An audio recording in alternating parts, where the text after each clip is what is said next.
Okay, so picking up where we left off, I'm going to grab some of my white and I'm going to grab my fine liner, use the rollout method, get rid of any excess, and I'm going to sort of outline the flower because I did lose a little bit of the shape here when I was blending that background, and that's totally okay. You can grab some baby blue off of your palette that we were using prior to this, and you can also highlight the right side of your stem, kind of give it a little bit of definition. If you want to add a little bit more white to it like I did here as well, you can do that. Just make it pop out from that background so that you don't lose the stem. I'm going to grab my fine liner and then I'm going to grab some white off of my tray again, and then I'm going to start to do some circles. Just start by doing tiny little circles, the smallest that you can possibly get them in, you know, different shapes. If you want more realistic looking bubbles, try to get the white to be as translucent as you can. If you want to wash it down with some white, with some water. Oh, mega zoom here. Zooming in so that you guys can see what's going on and see what I'm doing. See the details. I am going to create some bubbles. These are half bubbles. They're sticking out from the stem here. Just go at your own pace. Place them here, place them there, place them everywhere, right? Dr. Seuss style. I'm going to pause the video and sort of speed it up a little bit so that you guys can see, and then I'll bring you back in for the next step. Okay, okay, so we're just adding some bubbles here, there, everywhere. Just following the green. Different shapes, different sizes, because all raindrops are beautiful. And then I did speed this portion up just a tiny little bit so that it's not as slow. I'm going to grab some blue. I'm going to mix it with a little tiny bit of black just to darken that blue up. And I'm going to wash it down with a lot of water, almost like, you know, just creating a watercolor effect. I'm going to sort of shade in the top portion of it here. Just going to add a little bit of raindrops to it. And honestly, I say raindrops because I'm literally adding watered down paint. So you're just dropping in a drop of paint and it'll do the work for you because it's wet and it's going to spread out inside of your raindrop, and you're just giving it a little bit of definition. And then from here, I did go ahead and rinse my brush off, got that paint off, wiped it off, and I'm going to add some blue, some baby blue down here to the bottom of this raindrop so that you're giving the inside of the drop like that reflection from the outside background coming in, right? And again, you want it to be a little bit translucent, so make sure that it is watered down because you don't want to just, you know, glob on color and then you have these black spots on your stem and you're like, what is that? I'm adding just tiny little dots of white to the raindrops. Just a little tiny dot, nothing too crazy. And then I'm going to proceed to do the same effect across the petals. You're going to add little circles here, little circles there. I'm using just regular white. You could do some scribblies if you want to make it look like, you know, there are a ton of like foaming bubbles up at the top. That's what I did here. A different technique is you can just kind of drag down the raindrops off of the petals in a water effect. I'm going to speed up the next process a little bit. Actually, I think this is where my phone call came in and I ended up messing up the whole thing anyway. So let me see what I did.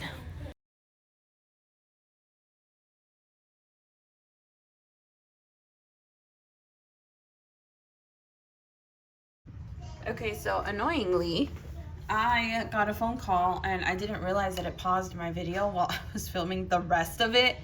So that's annoying. Basically, I'm going to walk you through what I did. I grabbed my white, just went in straight with some white, and I started to create different hanging threads. And it's just streaks that go straight down, okay? It's nothing crazy. You just create your streaks. Right about when you get here, you want to switch from going to straight white to including some baby blue. Sorry, my kids are in the background over there, just playing around. So I switched over from white to baby blue, and then I went in and I added a couple of neon blue.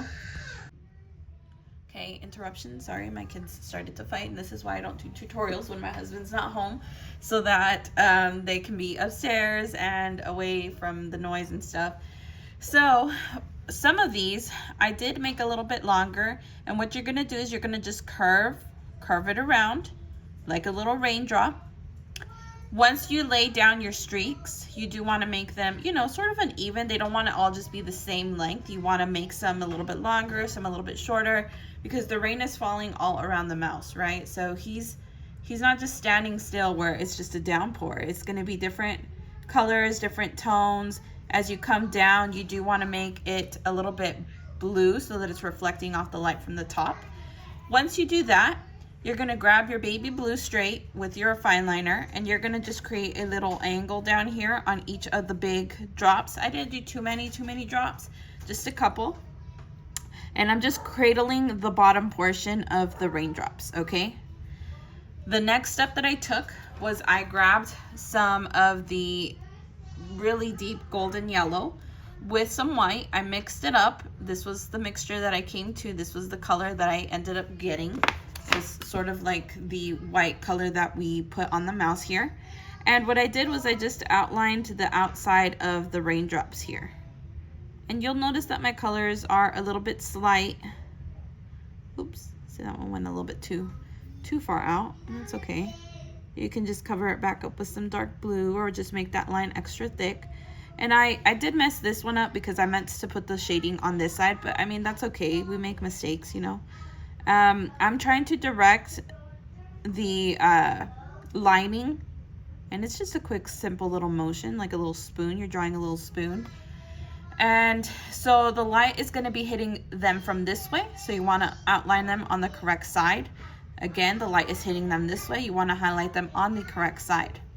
And then after I did my highlighting, I went in with some white, and I just created tiny little dewdrops, little glistening on each of them, sort of like what we did up here.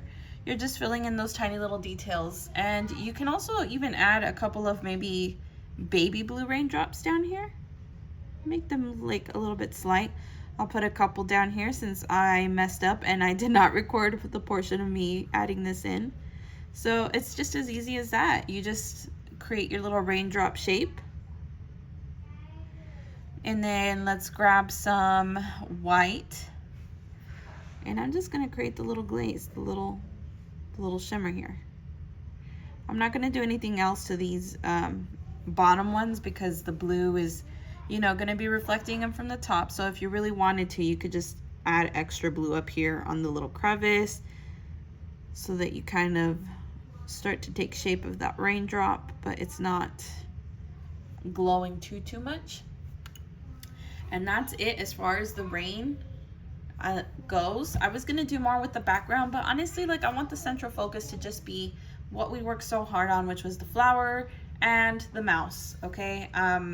If you want to add more around your mouse, feel free to do that. You don't have to, it does not have to be exactly like mine.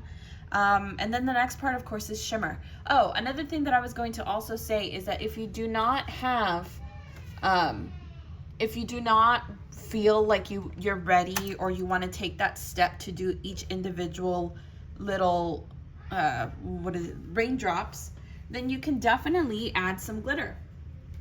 My suggestion would be maybe some Snowbow. Snowbow would be a fantastic whip for this. You can also do a blue color, maybe a Caspian. If you have the OG Hyacinth Riesling, you can also do that. Or you can also just do any type of blue. Maybe Ice Queen would also work for this. And then if you want to just add shimmer to each of your individual rain strands, you can also do that. And I might just do that with either some lavender ice or some Luna dust. So I'm gonna sort of fast forward through this portion so that you guys don't hear my kids in the background.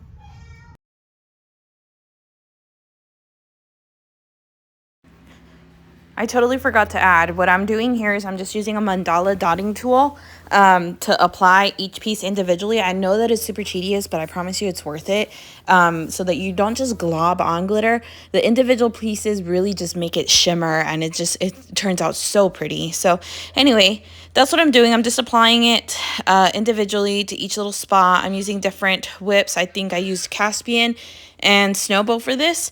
And they're both just fantastic. You can get them at Wanda Shop.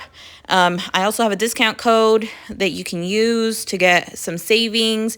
Gibby Rocks 20, GIBBYROX 20. The next step that I took was grabbing some Luna Dust and my fine liner, and I'm just individually putting it on top of each strand. Not each single strand, but just highlighting a couple here and there. And I'm also going to be doing, this one just, the whip just exploded all over me, but that's okay. It's not a big deal. I just forgot to shake it up. I'm going to use some lavender eyes, and I'm going to put some in between each little raindrop just to kind of give it a little bit of a glisten. You don't have to do this part, but it just, again, really brings it all to life. Okay, so now that I'm done adding my shimmer and my glitter, I'm going to further add some more shimmer. I'm going to use some of the blue raspberry shimmer shot. If you want to use a different type of blue, go ahead. There's so many good ones that you could choose. You could use vibrant turquoise.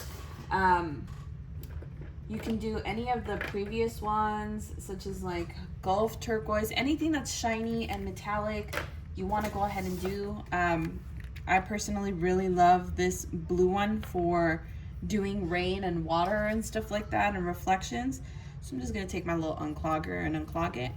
And then I'm going to put a little bit on my palette over here.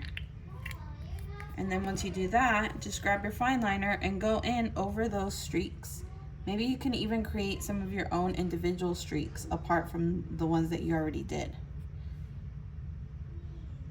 And this is gonna give a really great iridescent vibe to it. And it'll create some great color shifting for when you turn it around. Lay some more color down. Hold on just a second. Can even come up here and give a little bit of a shine, just tap it in. When you're adding your shimmer and stuff, it doesn't really have to be like perfect on the spot type of thing. Kind of like that. And it just really, like the glitter and the shimmer, I always say that I would not be me without Wanda, and that is, I will hold true to that until the day that I go, because truly, oh God, they're mowing outside. Hold on just a second. Okay, sorry about that. They come to mow on Monday mornings, and I completely forgot, so I had to go pick up, you know, my dog's toys around the yard so that they could come in and mow. I'm gonna grab some pineapple. And I do want like a darker, deeper sort of like a goldenrod. Hold on, I feel like I have the perfect, maybe like maybe mix it up with a little bit of the caramel, just to give it a little bit of an orange warm tone. So I did get the pineapple and the caramel shimmer shots. So I'm gonna mix those two together and see what kind of fun little pretty color we can make. The caramel mostly overpowers the pineapple, but that's okay. I'm gonna tap off the excess because I don't want a ton of paint on there.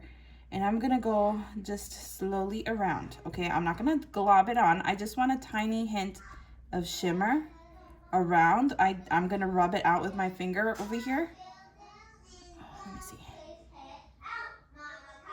Slowly pat, and I'm not putting a ton of color. I'm just kind of going in, and remember that you can also do this technique with a like a Fred brush. Just tap it out, a blending brush, and I'm just giving it that light that's coming down from the flower, right? I always say that all of my stuff always just comes to life whenever I use Wanda products. They really make the difference. I know that you could shop anywhere else and get any other products, but truly it's the quality that she puts out, and it's just supporting her small business that really just drives me. I have so much of her product that it's impossible to not constantly speak about it, you know, because I use it on every single one of my rocks. So, and this is not an advertising, okay? I don't do like paid advertising type of stuff. I do it because genuinely this is what I use. So, Apart from that, I might add a couple of streaks of that blue raspberry up here, sort of just to some of the leaves. If you have any of your unicorn glazes, any of the, I'm gonna just add some shimmer highlights here to where we blended in some of that blue. And then I'm going to go in with some pineapple over here. Oh. And I might do the same down here, just add some highlights to make it glow even further. This is always like the funnest part of the painting for me, is when it's done and I can just go in and glitterify it, and it really just brings it all together. Like that. It really just makes it pop. So you might want to add some blue raspberry shimmer around your stuff over here. If you have a brighter blue that you want to use, that's okay too. You use whatever you got, okay? You make this your own painting, and you do so with no remorse, no regrets. Remember, if this is your first time trying to do any type of animal like this, it's probably not going to look like Michelangelo's. It's probably going to look a little bit crazy to you. But to me, it's like, oh my God, look at what you were able to do. You were able to create an entire painting from start to finish all by yourself. No tracing, no decoupage, nothing. All free-handed. Okay, and if you're watching this and you're like starting your art journey, you haven't been painting as long, give yourself a pat on the back, like right now. Okay, I'm gonna do diamond this. Give yourself a pat on the back, because holy cow, like you did that. And you're not a pro. I'm not a pro. I have never claimed to be a pro. I will never claim to be a pro. Just using a fluffy brush to tap it in. But if you were able to do this tutorial and follow it and make it look somewhat coherent, like, good for you, man. Good for you. No matter where you are in your art journey, don't let anybody, especially yourself, knock yourself down for doing an entire painting like this with a lot of detail, a lot of shading, a lot of fur work, which is something that a lot of people struggle the most with, and just a ton of stuff. Right? We got the shading, we got the drawing itself is just like, wow, give yourself a pat on the back. You might look at yourself and compare it to that original, and this is exactly also why I do not post inspiration photos when I'm doing tutorials like this, because I don't want you to go and look at an inspiration photo and constantly compare your work to that one. Because that's just going to suck the joy out of it for you, and it's going to suck the fun out of it for you, because you're just going to be like, oh, well, the real photo, you know, it looks like this or it looks like that. And that's not what you want. That's not what you want. Don't compare yourself to other artists. Compare yourself to yourself. Look at your paintings from even a month ago and say, wow, could I have done this back then, a month ago? Is this giving me tools and tips and advice that I can carry on through to my next paintings? Absolutely. I hope so. I hope so, because it makes it all worth it. God, you should be very, very proud of yourself if you stick through a tutorial that's more than this is going to be about a 5-hour long tutorial, okay, if you're rewatching the live. And I commend you for sticking around, because I know that it can be very tedious. You're not going to learn it on the first go. You're not going to get it perfect on the first go. I didn't even get it perfect on the first go. My mouse is too over to the side. And that's okay. It's okay to have those imperfections. I challenge you a year from now, come back and do the same thing and see if you haven't grown as an artist from here to then. Because I certainly have. I just did a comparison on my own art page, and it's insane how much you can grow in just a short amount of time. So here is the final product. This is what I'm leaving it as. I tried to make it my own. I'm gonna resin this and then post it to the group so that you guys can see. And I hope that you guys took something away from this, and make it worth the time that you took to do it. And I appreciate you greatly for being here. So until next time.